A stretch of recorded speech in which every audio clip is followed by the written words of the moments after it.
आपके लिए लेकर एक हॉलीवुड एक्शन मूवी की एक्सप्लेनेशन जिसका नाम है Venom 2 let there be carnage. Movie में एमसीयू और सोनी ने अपने फैंस के लिए अभी तक का सबसे बड़ा प्लॉट और सरप्राइज प्लान किया है। वो सरप्राइज क्या है उसके लिए मूवी को एंड तक जरूर देखना। और मेरी आपसे छोटी सी रिक्वेस्ट है, प्लीज चैनल को सब्सक्राइब करें और बेल नोटिफिकेशन आइकन को भी दबा दें, इससे चैनल को काफी ज्यादा सपोर्ट मिलता है। तो चलिए बिना टाइम वेस्ट करें मूवी को स्टार्ट करते हैं। मूवी की स्टार्टिंग में हम एक ऑर्फनेज को देखते हैं जहां अबेंडन बच्चों को रखा जाता था। फिर हम क्लेटस कैसिडी और फ्रांसिस बैरिसन को देखते हैं जहां क्लेटस कहता है, ओ माय एंजल, मैंने तुम्हारे लिए कुछ बनाया है। फ्रांसिस काफी ज्यादा डरी हुई होती है। वो कहती है कि मेरी म्यूटेशन दिन प्रतिदिन बढ़ती जा रही है और मैं एक पावरफुल म्यूटेंट बन रही हूँ। तो क्लेटस कहता है, तुम घबराओ मत, सब ठीक हो जाएगा। फ्रांसिस कहती है कि वो मुझे एक्सपेरिमेंट के लिए ले जाएंगे। तो क्लेटस कहता है कि वो ऐसा नहीं कर सकते, तुम मेरी आखिरी और इकलौती होप हो। तो तभी वहां पर कुछ लोग आते हैं और फ्रांसिस को वहां से ले जा रहे होते हैं। तो क्लेटस बहुत ज्यादा गुस्सा हो जाता है और अपना आपा खो देता है। वो जोर जोर से खिड़कियों को पीटने लगता है। तो वो लोग फ्रांसिस को एक वैन में बिठा देते हैं और उसे सीक्रेट लोकेशन पर ले जा रहे होते हैं। तो फ्रांसिस वहां से भागने का सोचती है। वो जोर से चिल्लाती है क्योंकि वो एक म्यूटेंट है और अपने मुंह से सोनिक वेव निकाल सकती है, जिसके कारण वो वैन पलट जाती है, जिससे ऑफिसर के कानों में इंजरी हो जाती है। वो डर के मारे फ्रांसिस पर गोली चला देता है जो कि उसके आंख में लगती है और वो वैन से बाहर गिर जाती है। ऑफिसर को लगता है कि वो मर चुकी है। फिर हम देखते हैं फ्रांसिस को एक सीक्रेट लोकेशन पर लाया जाता है जिसका नाम रेविन क्रॉफ्ट होता है। वहाँ एक डॉक्टर होती है जो कि उस पर बेरहमी से एक्सपेरिमेंट कर रही होती है। तब हम अगले सीन में देखते हैं कि वहाँ एक वार्ड बॉय आता है और फ्रांसिस को एक न्यूज़पेपर देता है जिसमें लिखा होता है कि क्या क्लेटस कैसिडी को मौत की सजा दे देनी चाहिए, क्योंकि एक बहुत बड़ा सीरियल किलर होता है जिसने बहुत सारे मर्डर किए हुए होते हैं, पर कोई ठोस सबूत न मिलने के कारण उसकी डेथ सेंटेंस रुकी हुई होती है। यहाँ देखने की बात यह होती है कि इस खबर को लिखने वाला और कोई नहीं, एडी ब्रोक होता है। यहाँ डॉक्टर कहती है कि क्लेटस जैसे लोगों को मौत की सजा दे देनी चाहिए। फिर हम देखते हैं कि डिटेक्टिव पैट्रिक मॉलिगन और एडी बात कर रहे होते हैं। तो एडी कहता है कि मुझे यहाँ क्यों बुलाया है, मुझे क्लेटस से कोई मतलब नहीं है। तो डिटेक्टिव कहता है वो सिर्फ तुमसे बात करना चाहता है। तो एडी कहता है सिर्फ मुझसे ही क्यों? तो डिटेक्टिव कहता है कि वो तुम्हें डेड बॉडीज के बारे में बताना चाहता है कि उसने उन्हें कहाँ मारा और कहाँ दफनाया हुआ है। तभी वेनम एडी की बॉडी से बाहर आता है और डिटेक्टिव को ऑलमोस्ट खाने वाला होता है। तो एडी उसे पकड़ के वॉशरूम में आ जाता है जहाँ वॉशरूम में एक लेडी भी होती है और वो लेडी और बाहर से डिटेक्टिव उनकी बातें सुन रहे होते हैं। तो वेनम कहता है, एडी हम यहाँ क्या कर रहे हैं, हमें बाहर जाके दुनिया की मदद करनी चाहिए। और उसे बुरा भला कहता है और गालियां देता है। तो एडी कहता है कि वेनम तुम्हें मेरी रिस्पेक्ट करनी चाहिए और वॉशरूम से बाहर आ जाता है और डिटेक्टिव को कहता है कि मैं क्लेटस से मिलने के लिए तैयार हूँ। तब एडी क्लेटस से मिलने के लिए जेल में आता है और उससे पूछता है कि तुम्हें मुझसे क्या चाहिए। तो क्लेटस कहता है कि तुम मेरे फैंस के लिए एक मैसेज प्रिंट करो, बदले में मैं तुम्हें एक एक्सक्लूसिव इंटरव्यू दूंगा और अपने सारे राज बताऊंगा। तो एडी कहता है मैं ही क्यों? क्लेटस कहता है तुम ये मैसेज प्रिंट कर दो, जो कि खासकर फ्रांसिस के लिए होता है। वो कहता है कि बस तुम मेरे इतना काम कर दो, उसके बाद तुम्हें जो इन्फॉर्मेशन चाहिए मैं तुम्हें दे दूंगा। तो एडी वहां से जाने लगता है। तब मैंने उसका ध्यान दीवार पर बनी कुछ प्रिंटिंग्स पर ले जाता है और वहां से जाने लगता है। तो पीछे से क्लेटस आवाज मारता है कि मुझे भूल मत जाना। तब डिटेक्टिव एडी से पूछता है कि उसने तुम्हें क्या बताया। तो एडी कहता है कि उसने मुझे कुछ नहीं बताया और ऐसी चीजें पता करने में टाइम लगता है। फिर वहां से अपनी बाइक पर बैठता है और वहां से चला जाता है और फिर वो अपने घर पर आता है जहाँ वो जेल में बनी उन तस्वीरों को डिकोड करने की कोशिश करता है, जहाँ वेनम भी उसकी मदद करता है और वो बीच की एक लोकेशन निकाल लेते हैं जहाँ क्लेटस ने उन डेड बॉडीज को छुपा रखा था। फिर उस लोकेशन पर पुलिस वाले जाते हैं जहाँ उन्हें काफी सारी डेड बॉडीज मिलती है जिनको क्लेटस ने मारकर वहाँ दफनाया हुआ होता है। तो वहाँ पर एक रिपोर्टर एडी का इंटरव्यू ले रहा होता है। क्या इस जगह के बारे में तुम्हें कैसिडी ने बताया है, क्योंकि तुम ही हो जो उससे मिलने गया है और वो तुम्हें पसंद भी करता है। ये न्यूज देखकर डिटेक्टिव को एडी पर काफी ज्यादा गुस्सा आता है। वो कहता है कि उसने मुझसे झूठ बोला, इस बारे में उसने उसे नहीं बताया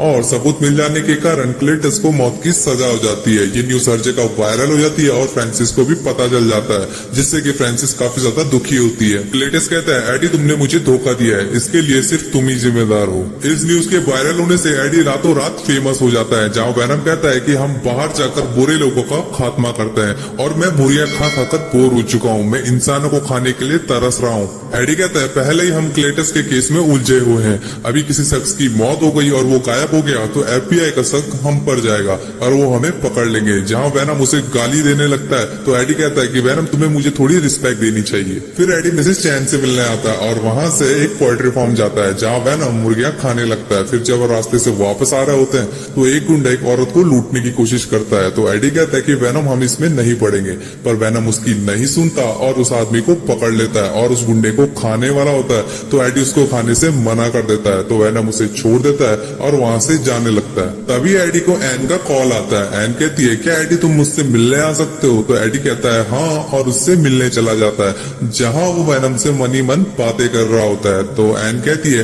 क्या वेनम अब भी तुम्हारे अंदर है? तो एडी कहता है वेनम अब मर चुका है। तो एन कहती है वेनम अगर तुम अंदर हो तो प्लीज एडी का ख्याल रखना। एन बताती है कि डैन और मैंने एंगेजमेंट कर ली है। एडी कहता है ओह, इस बात से उसे काफी ज्यादा दुख होता है और वो वहां से चला जाता है। वेनम कहता है कि तुम्हें इस बात से दुखी नहीं होना चाहिए। तो एडी कहता है रहने दो वेनम, तुम ये सब नहीं समझोगे। फिर अगले दिन वेनम एडी के लिए नाश्ता पकाता है और उसे नाश्ता करने के लिए बोलता है और उसे एक लेटर बॉक्स से एक लेटर निकाल के देता है जो किसी और का नहीं, क्लेटस का ही लेटर होता है। उसमें लिखा होता है कि एडी तुम्हारी वजह से मुझे मौत की सजा हुई है। वो बताता है कि अगर वो पैदा ही नहीं हुआ होता तो उसकी ग्रैंड मदर को सीढ़ियों से धक्का कौन देता और उसकी मॉम के बाथटब में हेयर ड्रायर कौन डालता। इन सब के बाद मेरे डैड ने मुझे एक ऑर्फनेज में डाल दिया जहाँ के बच्चे मुझे रोज मारते थे। फिर मेरी मुलाकात एक लड़की से हुई जिसका नाम था फ्रांसिस। वो एक म्यूटेंट थी। हम दोनों की दोस्ती हो गई और मनी मन हम एक दूसरे को पसंद करने लगे। इन सब के बाद क्लेटस आखिरी बार एडी को मिलने के लिए बुलाता है। तो ये सब पढ़कर एडी उससे मिलने के लिए मान जाता है। फिर हम देखते हैं कि एडी क्लेटस से मिलने के लिए जेल में आता है जहाँ क्लेटस कहता है कि मैं हमेशा परिवार के लिए तरसा। एडी कहता है अपनी ग्रैंड मदर और अपनी मॉम को मारकर परिवार के लिए प्यार जताना कुछ अलग है। क्लेटस कहता है कि मेरी मौत के जिम्मेदार सिर्फ तुम हो और तुम इंसानियत के नाम पर एक धब्बा हो, और उसे काफी बुरा भला कहता है। तो वेनम को गुस्सा आता है और क्लेटस को पकड़ता है और यहाँ वहाँ पटकने लग जाता है। तो क्लेटस उसका हाथ पकड़ लेता है और एडी का हाथ काट लेता है। तभी वहाँ पर एक गार्ड आ जाता है और उन दोनों को छुड़ा लेता है। तो एडी वहाँ से जाने लगता है। तो क्लेटस कहता है कि मैंने पहले भी खून टेस्ट किया है पर तुम्हारा खून अलग है। वो जैसे ही एडी का खून टेस्ट करता है तो एडी का सिम्बॉइड उसके अंदर चला जाता है जिससे कि कार्नेज का जन्म होता है। फिर एडी अपने घर पर आ जाता है। वो वेनम से कहता है कि तुम्हें खुद पर कंट्रोल नहीं है। आज तुमने कैसिडी को मार दिया होता और किसी ने हमें देख लिया होता तो बहुत बड़ी मुसीबत हो जाती। एडी कहता है कि जब से तुम मेरी लाइफ में आए हो तब से मेरे दिमाग की शांति कहीं खो गई है। वेनम कहता है मुझसे मिलने से पहले तुम एक लूजर थे। मैंने तुम्हारी हेल्प की और क्लेटस के केस में तुम्हारी सीक्रेट लोकेशन का पता लगाया जिससे कि वहाँ डेड बॉडी मिली और तुम फेमस हो गए। वेनम कमरे की तोड़फोड़ करने लग जाता है। तो एडी उसे वहाँ से दफा हो जाने को कहता है। तो गुस्से में वेनम वहाँ से चला जाता है और उसकी बाइक को तोड़ देता है और बॉडी चेंज करके वहाँ से जाने लगता है। दूसरे सीन में हम क्लेटस को देखते हैं जिसको डेथ सेंटेंस दिया गया था और उसको इंजेक्शन देकर मारने वाले थे। जहाँ उसे कुछ लोग देखने आए हुए होते हैं। वो उसे इंजेक्शन दे रहे होते हैं जो कि उसकी बॉडी में इंजेक्ट ही नहीं हो रहे होते। तभी उसकी बॉडी से कार्नेज बाहर आता है जो कि काफी खतरनाक और पावरफुल लगता है। वो वहाँ के सारे गार्ड्स को मार देता है और जेल के सारे कैदियों को छुड़ाकर वहाँ से चला जाता है। फिर हम एडी को देखते हैं जो कि अपने घर को साफ और रिपेयर कर रहा होता है। दूसरी तरफ वेनम एक बॉडी को पकड़ लेता है और एक टावर पर बैठकर उदास होता है। तब हम एडी को देखते हैं जो कि अपने घर में शांति से टीवी देख रहा होता है। न्यूज से उसे पता लगता है कि क्लेटस जेल से भाग चुका है। तभी वहाँ पर डिटेक्टिव आता है और इन सब चीजों के लिए एडी को जिम्मेदार ठहराता है। डिटेक्टिव कहता है कि तुम ही हो जो क्लेटस से मिला है और आखिरी बार तुमने ही उससे बात की थी। तो एडी कहता है इन सब बारे में मुझे कुछ नहीं पता। तो डिटेक्टिव वहाँ से चला जाता है। एडी फिर से प्रूफ को देखता है और क्लेटस को ढूंढने की कोशिश करता है। फिर हम वेनम को देखते हैं जो कि बॉडीज बदल रहा होता है। फिर एक लड़की की बॉडी पकड़ लेता है और एक पार्टी में चला जाता है जहाँ सब लोग कॉस्ट्यूम पहने हुए होते हैं। सब लोग उसे कॉस्ट्यूम समझते हैं और उसकी तारीफ करते हैं कि नाइस कॉस्ट्यूम। दूसरी तरफ क्लेटस एक कार चुरा कर भाग रहा होता है जहाँ कार्नेज उसे कहता है कि इस दुनिया में सिर्फ एक ही सिम्बॉइड है, वो है वेनम। अगर हम उसे मार देते हैं तो इस दुनिया पर वो दोनों राज कर सकते हैं। तो क्लेटस कहता है कि उससे पहले मुझे अपनी पार्टनर को छुड़ाना है जिसका नाम फ्रांसिस है। तो कार्नेज मान जाता है और उन दोनों के बीच एक डील हो जाती है। फिर हम वेनम को देखते हैं जो कि उस कंपटीशन को जीत जाता है और एक स्पीच देता है। वो कहता है कि वो एडी के बिना भी बहुत कुछ है जहाँ सब लोग काफी एक्साइटेड होते हैं पर मन ही मन वेनम एडी को मिस कर रहा होता है। फिर एडी उसी ऑर्फनेज में जाता है जहाँ क्लेटस रहता था। वो क्लेटस के रूम में जाता है जहाँ एक हार्ट बना हुआ होता है जिसमें CK+FB लिखा हुआ होता है। एडी डिटेक्टिव को कॉल करता है कि ये FB भी कौन है। तो डिटेक्टिव उसे बताता है कि वो फ्रांसिस बैरिसन है। उसे ये भी बताता है कि हम उसे एक बार एक सीक्रेट लोकेशन पर ले जा रहे थे जहाँ उसने मुझ पर अटैक किया और मैंने उसे गोली मार दी और वो मर गई। जहाँ डिटेक्टिव को यही लगता है कि फ्रांसिस बैरिसन अब मर चुकी है, पर वो असलियत में जिंदा थी। फिर हम क्लेटस को देखते हैं जो कि एक शॉप पर आता है, वहाँ के ऑनर को मार देता है और उसका लैपटॉप यूज करके रेवेनक्रॉफ्ट सीक्रेट लोकेशन का पता लगाता है, वहाँ चला जाता है। क्लेटस सीक्रेट लोकेशन पर आता है और वहाँ एक डॉक्टर को मार देता है। फिर वो फ्रांसिस के रूम में जाता है जहाँ वो फ्रांसिस से कार्नेज को मिलाता है। फ्रांसिस कार्नेज से मिलकर काफी खुश होती है। कार्नेज पूरे शीशे को जकड़ लेता है और उसे तोड़ देता है, जहाँ क्लेटस कहता है ओ माय एंजल और फ्रांसिस तो किस कर लेता है। फिर वो दोनों वहाँ से कार में भागने लगते हैं, जहाँ उनके पीछे पुलिस पड़ जाती है। तो कार्नेज सारे पुलिस वालों को मार देता है। तभी वहाँ पर एक हेलीकॉप्टर आता है और उन पर गोलियां चलाने लगता है। तो फ्रांसिस अपनी सोनिक वेव को यूज करती है और जोर से चिल्लाती है, जिससे कि कार्नेज को काफी हर्ट होता है। तो क्लेटस कहता है तुम उसे मार दोगी। तो कार्नेज कहता है यह बात मैं दोबारा नहीं सुनना चाहता। फिर वो वहाँ से चले जाते हैं। फिर हम वैनम को देखते हैं जो कि एक आदमी की बॉडी में मिसेस चैन के पास आता है और उनसे खाना और चॉकलेट मांगता है, क्योंकि वो बहुत टाइम से भूखा था और एडी को छोड़ने के बाद वो काफी वीक पड़ गया था। फिर हम देखते हैं कि एडी को कस्टडी में लिया जाता है। डिटेक्टिव उससे पूछता है कि एडी, लोगों ने एक अजीब सा मॉन्स्टर देखा है और तुम्हारे घर के आसपास मुझे डेड बॉडीज भी मिली है, मुझे सब कुछ सच सच बताओ कि ये सब क्या हो रहा है। एडी कहता है कि मैं फोन कॉल किए बिना तुम्हें कुछ नहीं बताऊंगा। फिर वो एन को कॉल करता है और उसकी मदद करने के लिए कहता है। तो एन डैन की कार में बैठकर एडी से मिलने आती है। एडी उसे बताता है कि ये सब जो कुछ भी हो रहा है वो क्लेटस कैसिडी की वजह से हो रहा है, जिसके अंदर एक सिम्बायोट है और वो और वैनम अब साथ नहीं है। तुम प्लीज वैनम को ढूंढो और मेरी मदद करो। तब एन मिसेस चैन से मिलने आती है और उनसे वैनम के बारे में पूछती है। जहाँ वैनम उनकी ही बॉडी में होता है तो एन वैनम से एडी की मदद करने के लिए कहती है। वैनम एडी की मदद करने से मना कर देता है। तो एन वैनम की तारीफ करती है कि तुमसे बेहतर कोई नहीं है। तो वैनम एडी की मदद करने के लिए तैयार हो जाता है। तब हम क्लेटस और फ्रांसिस को देखते हैं जो कि हर जगह तबाही फैला रहे होते हैं। क्लेटस कहता है कि उसका अगला शिकार अब एडी है, वही कार्नेज कहता है कि उसका अगला शिकार अब वैनम है। फिर हम एन को देखते हैं जो कि एडी से मिलने आई भी होती है, जिसकी बॉडी में वैनम भी होता है। फिर वैनम एडी की बॉडी में चला जाता है। फिर वो वहाँ से कस्टडी तोड़कर वहाँ से भाग जाते हैं। फिर वो वहाँ से बाहर आते हैं। वैनम एडी से माफी मांगने को कहता है, जहाँ एडी भी वैनम से माफी मांगता है। फिर हम डिटेक्टिव मॉलिगन को देखते हैं जो कि अपने कार में जा रहे होते हैं। तभी रास्ते में उन्हें क्लेटस दिखता है। वो कार रोक कर उस पर गोलियां चलाते हैं। तभी कार्नेज बाहर आता है और डिटेक्टिव को पकड़ लेता है। फिर हम फ्रांसिस को देखते हैं जो कि एन के घर पर आती है और वहाँ उसे एंगेजमेंट वाली रिंग दिखती है, जिसको वो ले लेती है।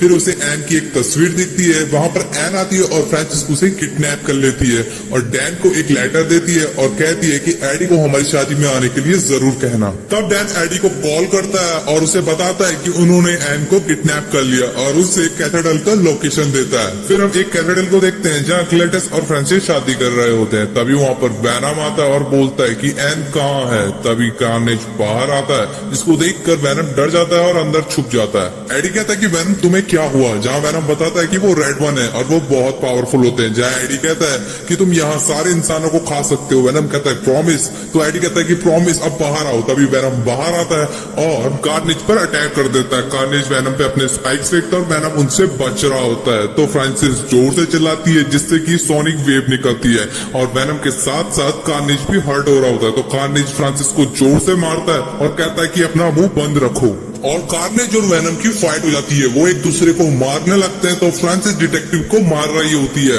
तो कार्नेज वैनम को दीवार पर लटका देता है और उस पर अपने स्पाइक्स चुबा देता है। फिर फ्रांसिस को पकड़ता है और कहता है तुम चाहो तो उसे मार दो, पर अपना मुंह बंद रखना। तब हम देखते हैं कि वैनम उन स्पाइक्स को निकाल देता है, पर कार्नेज फिर से वैनम को पकड़ लेता है और कार्नेज वहाँ एक आदमी को पकड़ता है और कहता है कि पावर अप, और उस इंसान को खा जाता है। फिर वो बड़ा सा स्पाइक्स निकालता है और वैनम पर चुबा देता है। तब हम देखते हैं कि डिटेक्टिव वहाँ से भागने की कोशिश करता है। तभी वहाँ पर फ्रांसिस आती है और उसको मारने लग जाती है और उसकी एक आंख फोड़ देती है। यहाँ कार्नेज ने वैनम को पकड़ा हुआ होता है, जहाँ वैनम उसका एक हाथ खा जाता है और कार्नेज को जोर से धक्का देता है। जहाँ ऊपर से डैन उस पर केरोसिन और आग बरसा देता है, जिससे कि कार्नेज काफी ज्यादा गुस्से में आ जाता है और डैन के पीछे पड़ता है। वो डैन को पकड़ लेता है और डैन को ऑलमोस्ट खाने वाला होता है। तभी वहाँ पर वेनम आता है और कार्नेज को पकड़ लेता है कि तभी वहाँ रखा एक घंटा जोर से बजता है और जिससे कि सोनिक वेव क्रिएट होती है और वो दोनों सिम्बायोट बॉडी के अंदर चले जाते हैं। तो तब क्लेटस और एडी अपने ह्यूमन फॉर्म में एक दूसरे से फाइट करते हैं। फिर वेनम और कार्नेज बाहर आते हैं और एक दूसरे से फाइट करते हैं। जैसे ही वो घंटा बजने वाला होता है तो कार्नेज उसकी रॉड को तोड़ देता है, तो वेनम उसको पकड़ लेता है और यहाँ वहाँ पटकने लगता है और उसको जोर से फेंक देता है। तो वो दोनों एक दूसरे को मारने के लिए एक दूसरे की तरफ बढ़ते हैं। तो कार्नेज अपने स्पाइक्स निकालता है और वेनम को जोर से मारता है, जिससे कि वेनम जमीन पर गिर जाता है और एडी की बॉडी में वापस चला जाता है। तो वहाँ पर क्लेटस आता है और एक हथौड़े से एडी की दोनों टांगे तोड़ देता है। फिर कार्नेज बाहर आता है और एन को पकड़ लेता है और एडी से कहता है कि तुम उसे अपनी आंखों से मरते हुए देखोगे। फिर वो एन को पकड़कर कैथेड्रल के ऊपर चले जाता है, जिससे कि कैथेड्रल की दीवारें वेनम के ऊपर गिरने लग जाती है। तब कार्नेज फ्रांसिस को भी मारने लग जाता है, जहाँ क्लेटस कहता है कि तुम ये सब क्यों कर रहे हो, तुम ऐसा मत करो, उसे जाने दो, उसे छोड़ दो। तब एडी वेनम से कहता है कि उन दोनों को देखो, वो दोनों मैच नहीं है, सिर्फ हम दोनों ही परफेक्ट मैच है। ये सुनकर वेनम को जोश आ जाता है और वो सारी दीवारें उठाकर वापस खड़ा हो जाता है। वेनम फाइट करके काफी ज्यादा वीक हो चुका था, तो वो एक रॉड उठाता है और कैथेड्रल के ऊपर जाता है, जहाँ कार्नेज एन को खाने वाला होता है। तो वेनम उसके सर में एक रॉड चुबा देता है और एन को नीचे गिरने से बचा लेता है। तभी पीछे से कार्नेज आता है और वेनम पर अपने स्पाइक्स चुबाने लगता है और उसे ऊपर से नीचे फेंक देता है और कहता है let's there be carnage. Carnage फिर से वेनम को पकड़ लेता है और उस पर लगातार अपने स्पाइक्स चुबा रहा होता है, जिससे कि वेनम काफी वीक हो जाता है और उसकी मरने वाली हालत हो जाती है। तो वेनम फ्रांसिस से कहता है कि वही आवाज दोबारा निकालो। फ्रांसिस जैसे ही चिल्लाने वाली होती है तो कार्नेज उसे जोर से मारता है और कैथेड्रल के नीचे फेंक देता है, जिससे कि वो नीचे गिरते गिरते जोर से चिल्लाती है और कैथेड्रल की छत टूट जाती है और वो दोनों सिम्बायोट अपने अपने होस्ट से अलग हो जाते हैं। वो दोनों भी कैथेड्रल से नीचे गिर रहे होते हैं। तो वेनम फिर से एडी की बॉडी में चला जाता है, जहाँ कार्नेज भी क्लेटस की बॉडी की तरफ जा रहा होता है। तो वेनम उसे पकड़ लेता है और पूरा खा जाता है और कहता है कि इसका टेस्ट बिल्कुल अच्छा नहीं है। फिर वेनम क्लेटस को पकड़ लेता है, जहाँ क्लेटस कहता है कि वो बिना मॉन्स्टर की भी एक किलर है। एडी उसे आई एम सॉरी कहता है। तभी वेनम कहता है कि भाड़ में जाइए आदमी, और उसे खा जाता है। तभी वहाँ पर पुलिस आ जाती है। फिर एन एडी और वेनम से अपना ख्याल रखने को कहती है। फिर हम देखते हैं कि एडी और वेनम एक बीच पर बैठे हुए होते हैं और बातें कर रहे होते हैं। फिर अगले सीन में हम देखते हैं कि एडी अपने बिस्तर पर लेटा हुआ होता है और टीवी देख रहा होता है, जहाँ वो वेनम को कहता है कि हमें अपने राज एक दूसरे से छुपाने चाहिए। तो वेनम कहता है हमारा अपना कोई ना कोई पास्ट होता है जो मैं जानता हूँ, अगर मैंने तुम्हें बता दिया तो एडी तुम्हारा ये छोटा सा दिमाग फट जाएगा। चलो मैं तुम्हें एक छोटी सी झलक दिखा देता हूँ कि मैं क्या जानता हूँ। तभी टीवी फ्लिकर करने लग जाता है। एडी को लगता है ये सब वेनम कर रहा है। तो तभी वहाँ की सारी चीजें बदल जाती है और एक गोल्डन लाइट के साथ टीवी पर हमें जे जोना जॉनसन दिखाई देता है। यहाँ हमें पता चलता है कि वेनम अब एमसीयू की टाइमलाइन में जा चुका है, जहाँ हमें स्पाइडरमैन दिखाया जाता है जो कि बिना मास्क के होता है। फिर एडी वेनम बनता है दैट गाय बोलकर इसी ट्विस्ट के साथ यहाँ पर ये मूवी एंड होती है। तो गाइस इसको एचडी